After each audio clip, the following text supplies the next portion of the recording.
Hello, everyone. This is Sarah from Knowledge Topper, and welcome back to the podcast. Today, we're going to talk about a problem that almost every English learner faces. Many people know English words. They understand grammar. They can read books and watch videos. But when it's time to speak, their mind suddenly becomes blank. They start translating from their native language into English, word by word. This takes time and makes speaking difficult.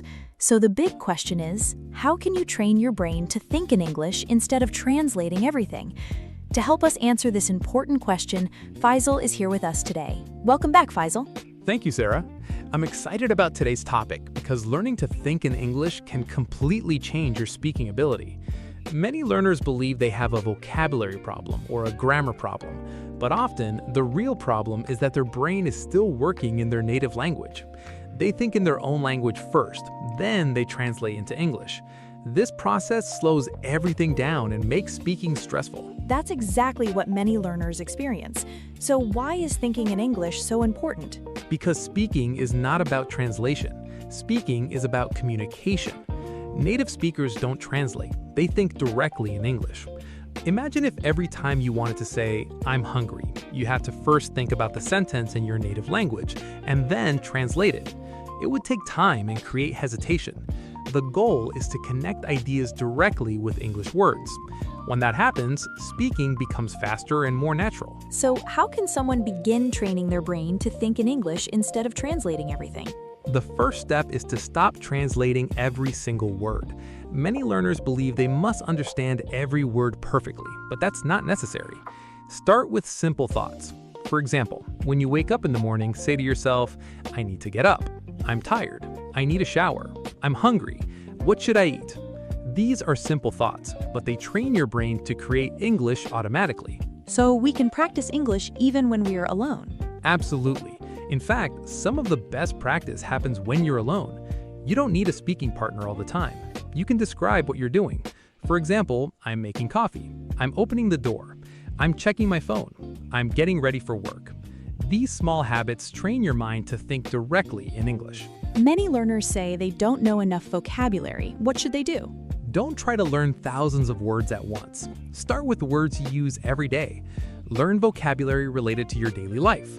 Learn words about food, work, family, transportation, shopping, and hobbies.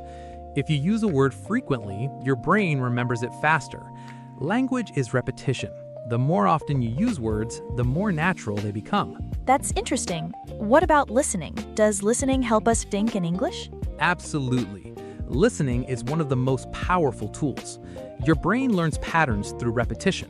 When you listen to English every day, your mind begins to recognize sentence structures naturally. That's why English podcasts, conversations, and videos are so valuable. You don't need to understand everything. Just listen consistently. Over time, your brain starts predicting words and phrases automatically. That's exactly how children learn languages. Many learners become frustrated because they don't see quick results. That's very common. Learning to think in English is like training a muscle. You don't go to the gym once and expect instant results. You train regularly. The same thing happens with language. Your brain needs time. 10 minutes every day is better than 3 hours once a month. Consistency matters more than intensity. That's encouraging. Are there any exercises people can practice daily? Yes, one of my favorite exercises is called Describe Your Environment. Look around your room and describe what you see. For example, there is a table. My laptop is on the desk. The window is open. My phone is charging. The weather is nice today. These simple thoughts train your brain to connect objects and thoughts directly with English words. That's very simple and practical. Exactly. Another great exercise is asking yourself questions. For example, what am I doing today? What should I eat? What time is it? What do I need to finish? Then answer yourself in English. These conversations may seem small, but they create powerful habits. What about reading? Can reading help us think in English? Definitely. Reading simple English stories, articles, or books helps your brain recognize sentence patterns. You begin to notice how native speakers express ideas, and eventually, those patterns become part of your own speaking. That's why beginners should read simple materials instead of difficult books. Simple English builds confidence. confidence builds fluency. Many learners are afraid of making mistakes. How does that affect thinking in English? Fear is one of the biggest obstacles. Some learners try to create perfect sentences before speaking. That creates stress. Remember, communication is more important than perfection. Even native speakers make mistakes. Don't stop yourself because you're afraid. Speak with the vocabulary you already know. As your confidence grows, your English will improve naturally. That's a great point. What role does English listening practice play in fluency? Listening is essential. Think about babies. They spend months listening before they start speaking. Your brain needs input before it produces output. That's why I recommend listening to English every day. Listen while walking, listen while driving, listen while cooking, listen before sleeping. Even passive listening helps your brain become familiar with English sounds and sentence structures. Some learners say they understand English when listening, but they cannot speak. Why does that happen? Because understanding and speaking are different skills.